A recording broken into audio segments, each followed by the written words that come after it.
Let me start by saying that fear is an asset. It's a blessing.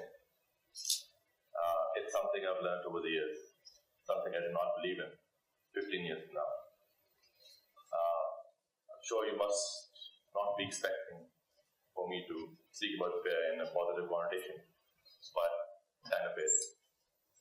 So before I talk about fear, I want to define for you what we think is fear. Anything we're scared of, anything that wards us from our main goal, anything that we hide from, we consider it fearful. But what exactly is fear? I'm going to try and explain that as we move further. The word you see behind me is khawf. It has two meanings, one in Urdu and one in Arabic. I'm going to start with the meaning in Urdu, which means dar jana. Khawf is defined for us through the people we see, through what we see around us, the definitions given to us of khawf, of fear. But here's something that I want to go to first, before I go into explaining khawf. I want to talk about what does it mean really to be fearless then.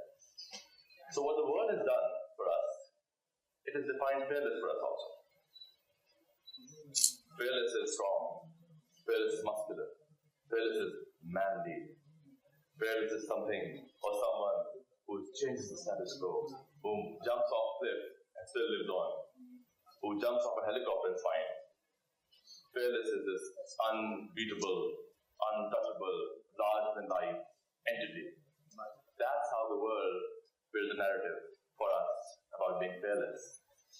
So we all aspire to be this fancy. As to these two people in the screen, it's fearless. But to me, as I've grown older in life, I think this entity you see on the screen right now, this is the definition of fearless. This is aloofness. This is indifference. This is clarity of thought. This is purity. The only thing this kid will be fearful of, this child will be fearful of, would be something that will harm him physically. Don't try this at home, but if you give a child a chance to go near fire or water, he would crawl his way up ASAP, right? Because he's fearless. As he grows older, as he gains sanity, he starts to become fearful. I'm trying to prove a point here. So, for what I understand now, after so many years, is that if you are not fearful of the one who lives inside us, in our hearts, in our qalb, the one we call the Almighty, you will continue to be fearful of everything else. So the only thing that you should be fearful of is the Almighty. The rest He handles for Himself. He'll do it for you. He'll make it comfortable for you. That's the basic ingredient of living life, as I see it. So Khuda Khaufi in itself is an asset. It's an asset I aspire to inculcate in myself every single day through my actions. And I'm going to try and prove that in the next few minutes. But it's not as simplistic as this. Do you know how khawf is defined in Arabic? Khawf is the light in the heart. Khawf is that light that tells you the difference between right and wrong, the difference between good and evil. That's khawf as defined in Arabic. But let's not go there right now. Let's backtrack a bit. How does the element of fear work? It all starts from this one pretty word called doubt. Doubt. Shak. And the first doubt that comes inside of us is doubt on our own nafs, on our own selves. I can't do it. I am not as good as them. I can't be like them. How will I cope? How will I become unacceptable. If I don't wear a certain kind of clothing, my peers will make fun of me. They'll think I'm poor. They'll think I'm not modern enough. How will I live in a society if I don't follow norms? Well, this is where the problem begins.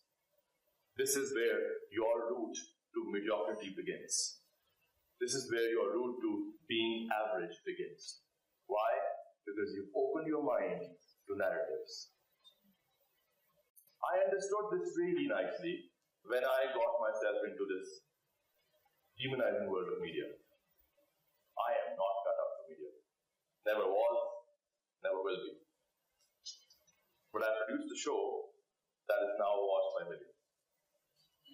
I'll come to that and come to why I went into something that I don't like myself. I realized that the world we live in, we're all driven by perceptions.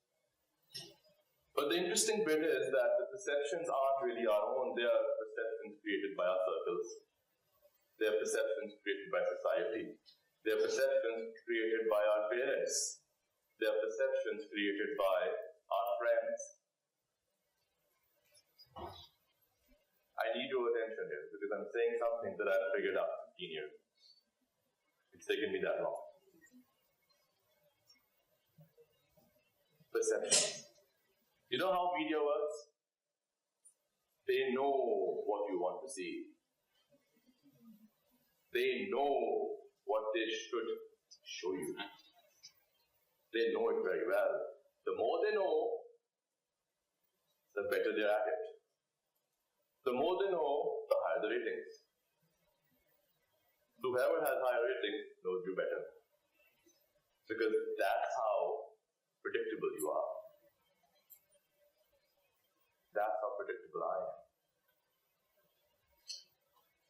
So I'm here to start a thought process that kind of questions this predictability. May I take the liberty of being a bit straightforward here? But the moment you let the fear of Allah go from within you, you open doors for different versions of Satan. You do. I know this is not popular opinion.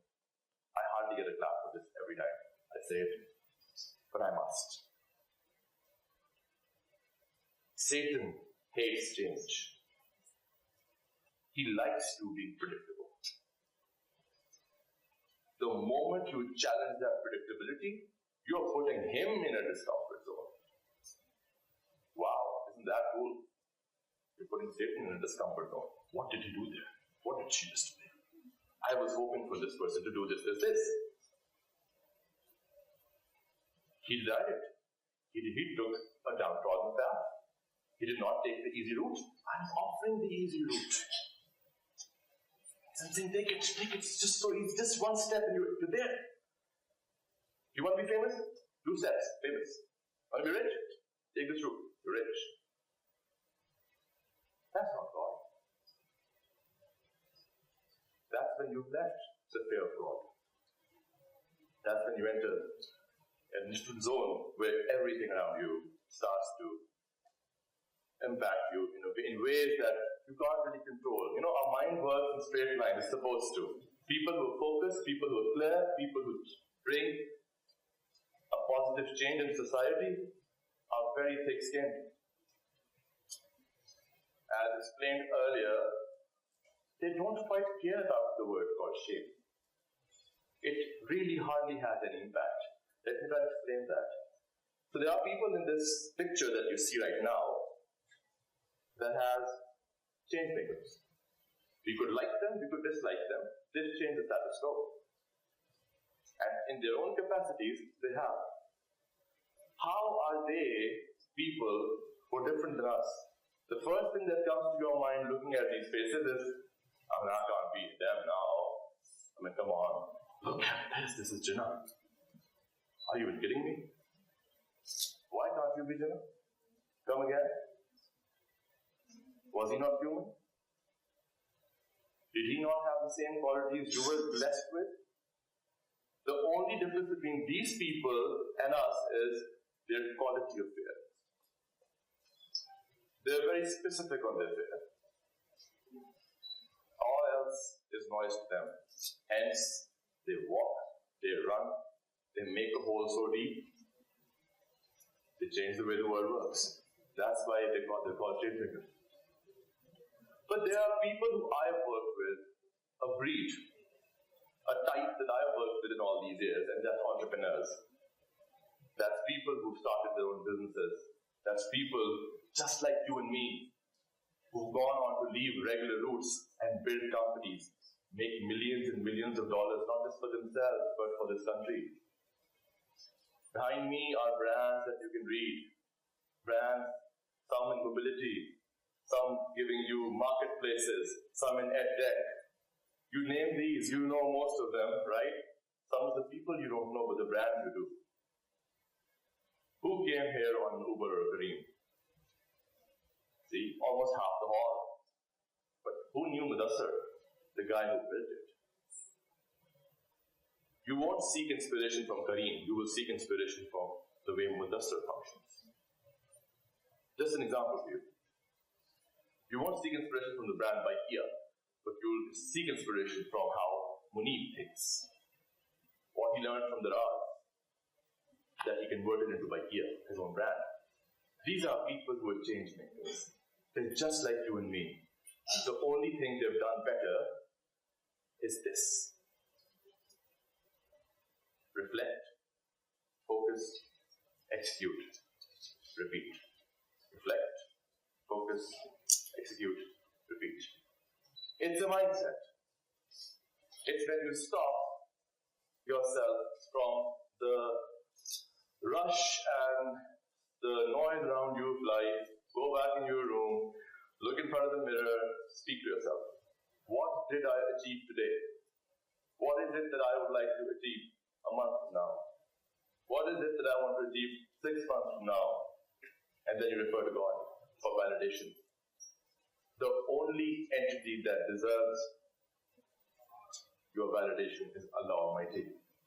No human, not me, not your boss, not your friends, no one deserves to be given that authority to validate your work. That's how you manage shame within yourself. You stop seeking. You believe in something and you make it happen.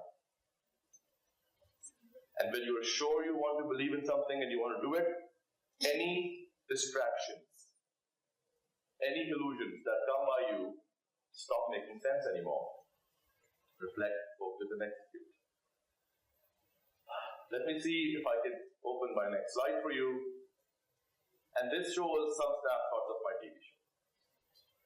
So, my show, I can safely say, is a clear example of fearlessness. Why? I've had the good fortune of having a great career. Whatever I've done with the government, 5 or 6 years of my life, some of you may have heard of the work I've done back in the early 2012s and onwards. All of the brands we made worked. Incubators happened. Accelerators happened. We built the first. We gave the concept of the first venture fund. All of it sounded very nice, right? But there's one thing that I saw missing. Whenever I travel across Pakistan, out of that beautiful tower of Alpha Technology park in Lahore, our safe haven, whenever I go to some university to speak to students or teachers, and by the way, I've had the good fortune of being traveling to over 80 universities across Pakistan, 80. And I collected data points. I understood what they're looking for, understood if they even understand what they're selling. 99% didn't know what we were talking about. Why am I sharing this with you? These are distractions. This is not how great things happen. Quick shortcuts to popularity, to earning money, never work. They never have. They never will. And that's what I'm trying to teach here. So I'm going to try and close it down to why I'm speaking to you about this. You are the youth of this country. Most of you. There's hope that we put in you. All that I'm trying to do on television in my little capacity, all that I do with my company that now, mashallah, spans over 2 or 3 continents. It's all for you. I will go away. I'm supposed to, like everyone else. But this ball has to keep rolling. Someone has to carry it forward. Someone has to build Pakistan's Google. Someone has to build a Microsoft. Someone has to economically strengthen the country. But you can't do that. These things sound very nice standing on stage or listening to a talk show. But these are very complicated things. It's when you first have to win yourself from within. It's when you first have to fix your thought process. It's when you first have to fix your words. It's when you first have to fix your actions. It's when you first have to bring focus and clarity in life. That's when the youth that you see will start appearing to you as the you. This talk is about you. It wasn't about me. I had to prove it through some silly examples I had. But it's really about you. I've hired people, hundreds of them, from these universities. And I see lack of focus. I see lack of clarity. I see complexes. Why are we serving our complexes? Why can't we serve our brain? And that can be done so beautifully with just one thing. Bring in the fear of Allah in you and let go. Let go of all the fears. Let go of being judged. I was mocked. I was laughed at. Just go search my name and the most blogs that you will read about me are hilarious. They proved me as the next big cartoon alive. But I'm so damn proud of what I do. And I'm going to make it international now. I'm not going to stop. You don't stop because people think they don't accept something. I know what I'm trying to achieve. I'm sure with your skill and your abilities, you will also, once you figure it out, you will know what you want to achieve and you won't stop. And don't stop. This is your country. This is my country. It's our responsibility to fix it. We cannot fix it by being in our comfort zones. We have to come out of our comfort zone into our learning zones. We have to challenge it. And we have to be the team of Allah Almighty. Thank you very much.